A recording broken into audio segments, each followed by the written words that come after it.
আসসালামু আলাইকুম। আমি জিসান বলছিলাম যুক্তরাষ্ট্র থেকে, নিউ ইয়র্কে থাকি।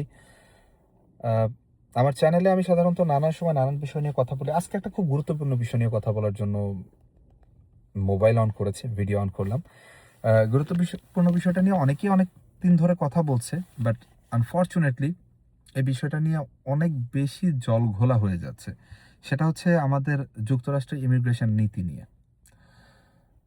আমি দেখলাম যে আমাদের কমিউনিটিতে সবাই অনেক মানুষই প্রচণ্ড আতঙ্কের মধ্যে আছে। এই কমিউনিটিতে ডিপোর্টেশন, অ্যারেস্ট হওয়া, আইসের নানান রকম আম অভিযান, এসব কারণে। সো আমার মনে হচ্ছে যে একটু বোধহয় কথা বলা উচিত। অনেক রকমের জল ঘোলা করার মতো কথাবার্তা হচ্ছে। অনেকে প্রচণ্ড আতঙ্কে থাকেন, অনেকে অনেক দুশ্চিন্তা করেন, অনেকে অনেক কিছু করছেন। সো একটু মনে হয় ক্লিয়ার হওয়া দরকার যে আসলে এটা কি খুব আতঙ্কের ব্যাপার? আসলেই কি আতঙ্কে আছে আমাদের আমেরিকার মানুষরা? যারা আমেরিকাতে দীর্ঘদিন ধরে বসবাস করছে, তারা কি আসলেই আতঙ্কে আছে কিনা এটা জানা খুব প্রয়োজন। সো এটা জানার ক্ষেত্রে সবার ১ম যেটা জানা প্রয়োজন সেটা হচ্ছে যে ডিপোর্টেশন ব্যাপারটা কি? বা কাদেরকে ডিপোর্ট করা হয়? এবং সেটা জানার জন্য সবার আগে, তারও আগে যেটা জানা প্রয়োজন সেটা হচ্ছে যে অ্যা কাদের ব্যাপারে ডিপোর্টেশন নিয়ে কথা বলা হচ্ছে? মূলত যারা ইমিগ্রেন্ট, তাদের নিয়ে ডিপোর্টেশন নিয়ে কথা বলা হচ্ছে, ডিপোর্টেশনের ব্যাপারে কথা বলা হচ্ছে। ইমিগ্রেন্ট কয় রকমের হয়ে থাকে? অনেক রকমের ইমিগ্রেন্ট হতে পারে। আ বাংলাদেশ থেকে সাধারণত কয়েকটা উপায়ে মানুষ আসে আমেরিকাতে। প্রথমত ইমিগ্রেন্ট ভিসায়, যেটা সাধারণত ফ্যামিলি ভিসা হয়ে থাকে। আপনি এদেশে আছেন, আপনার বৈধ কাগজপত্র আছে, আপনি এদেশের সিটিজেন, আপনি আপনার আ বাবা-মা, সন্তানদের জন্য বা আত্মীয়স্বজনের জন্য এপ্লাই করতে পারেন এবং তারা বৈধভাবে এদেশে আসতে পারে। কোনো সমস্যা নেই। সেক্ষেত্রে এটা ইমিগ্রেন্ট ভিসা হিসেবে কাউন্ট হয়। নেক্সট অপশন থাকে নন ইমিগ্রেন্ট ভিসা, যেটা হচ্ছে যে সাধারণত আপনি ব্যবসার জন্য বা আপনি ঘোরার জন্য, চিকিৎসার জন্য, নানান কারণে এই দেশে আসার আগ্রহ প্রকাশ করেছেন এবং এপ্লাই করেছেন আপনার ভিসার জন্য। আপনি ভিসা পেয়েছেন, আপনি এই দেশে এসেছেন এবং আসার পরে আপনি কোনোভাবে এই দেশে লিগ্যালাইজড হওয়ার চেষ্টা করছেন। সো আপনি এই দেশে থেকে গিয়েছেন। সেকেন্ড, এটা non immigrant visa. Third option হতে পারে আপনার আ অনেক মানুষ আছে যারা বর্ডার ক্রস করে আসে। আ নানান প্রবলেমের কারণে বর্ডার ক্রস করে আসতে পারে। সো তারাও এদেশে বর্ডার ক্রস করে এসে আ লিগ্যালাইজড হওয়ার চেষ্টা করে। সেটা আরেকটা অপশন, যারা এদেশে এসছে। আরেকটা অপশন হতে পারে student visa. That one also a really good option. অনেক মানুষ আছে যারা স্টুডেন্ট ভিসা নিয়ে এদেশে এসছে এবং তারা স্টুডেন্ট পড়াশোনা শেষ করে H1B তে কনভার্ট হয়েছে। অনেকভাবে তারা লিগ্যালাইজড হওয়ার চেষ্টা করছে বা করে।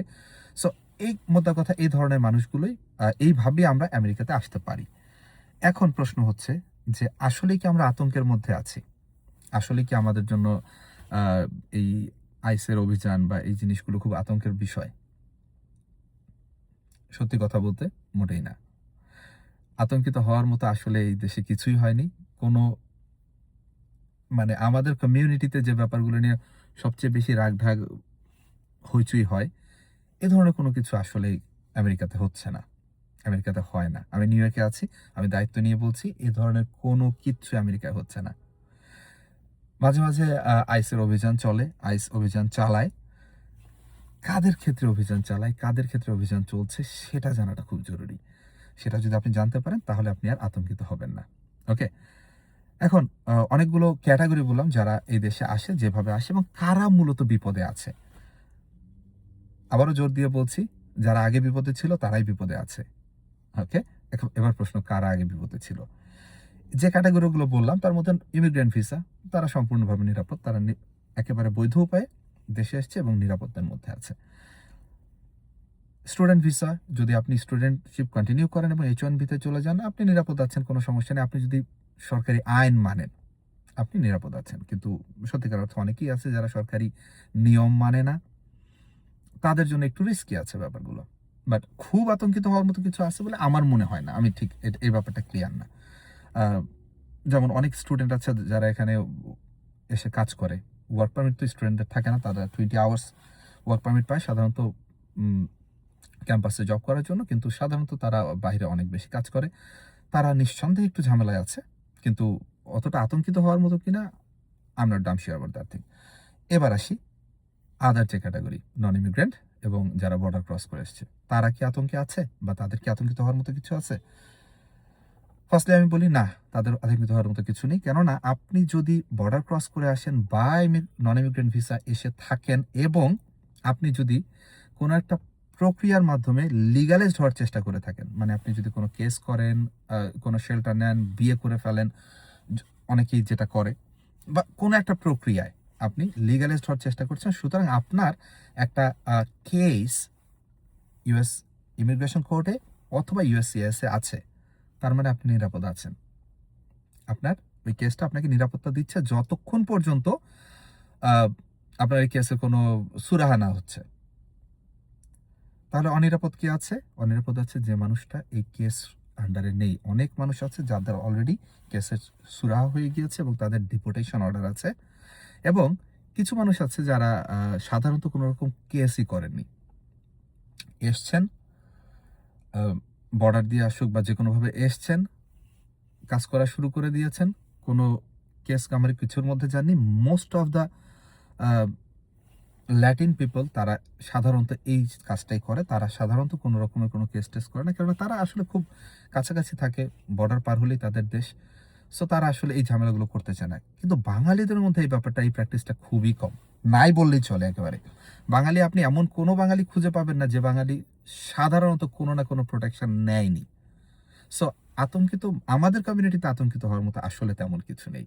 ঠিক আছে, বোঝার চেষ্টা করি যে আমরা কারা আতঙ্কিত, মানে কারা আসলে রিস্কে আছে। আমরা আসলে রিস্কে নেই।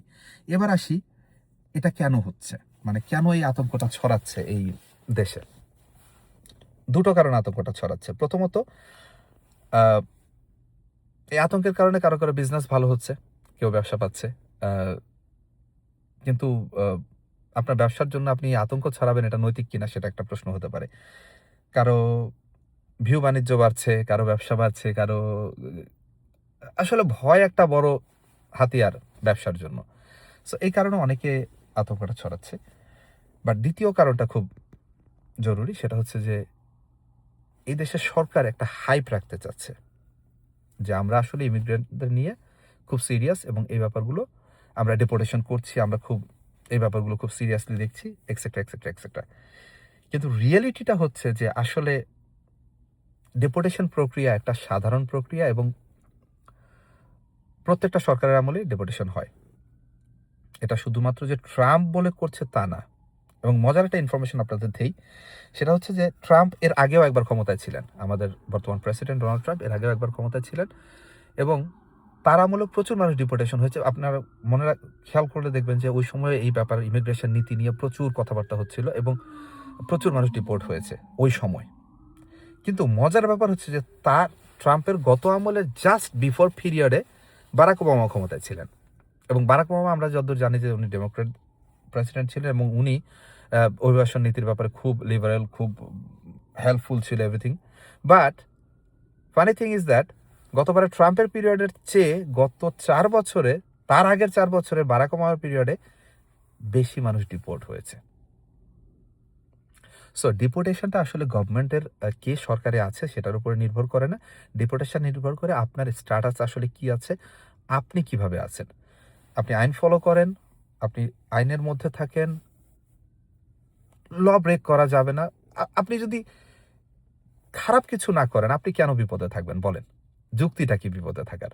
আপনি দেশে লফুলি আছেন, আপনি কাজ করার যোগ্যতা রাখেন, আপনি কাজ করার অনুমতিপত্র আপনার আছে, আপনি কাজ করছেন, সুন্দরভাবে বেঁচে আছেন, কোনো সমস্যা নেই। এখন আপনি যদি সুন্দর ভালো কাজ না করে খারাপ কিছু করেন, সেটা অপরাধ শুধু এই দেশে না, পৃথিবীর সব জায়গায় সেটা অপরাধ।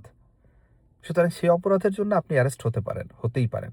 কিন্তু মোস্ট অফ দ্য টাইম আমরা আতঙ্কিত হয়ে যাই, আমরা এক অ্যারেস্টকে আরেক নামে চালিয়ে দেওয়ার চেষ্টা করি। যেমন কিছুদিন আগে আমাদের খুব কাছে চার্লস ম্যাকডোনাল্ড, সেখানে একজন বাঙালি ছেলে অ্যারেস্ট হয়েছে, মার্শাল তাকে অ্যারেস্ট করে এই কিছুদিন আগে, মাস দেড়েক আগে, এবং আইস তাকে অ্যারেস্ট করেছে বলে পুরোপুরি হাইপ তৈরি করে ফেলা হয় চারিদিকে। মানুষজন আইস আইস অ্যারেস্ট করেছে, আইস অভিযান করেছে। পরবর্তীতে আমি আমার স্কুল শেষ করে বাসায় যাওয়ার পথে চার্লস ম্যাকডোনাল্ড পরে, তো আমি নামলাম, ম্যাকডোনাল্ডের কথা বললাম, পরে শুনলাম মার্শাল তাকে অ্যারেস্ট করেছে কেননা সে হাইওয়েতে একটা অ্যাক্সিডেন্ট করে না থেমে চলে এসছে, যেটাকে হিট অ্যান্ড রান বলে।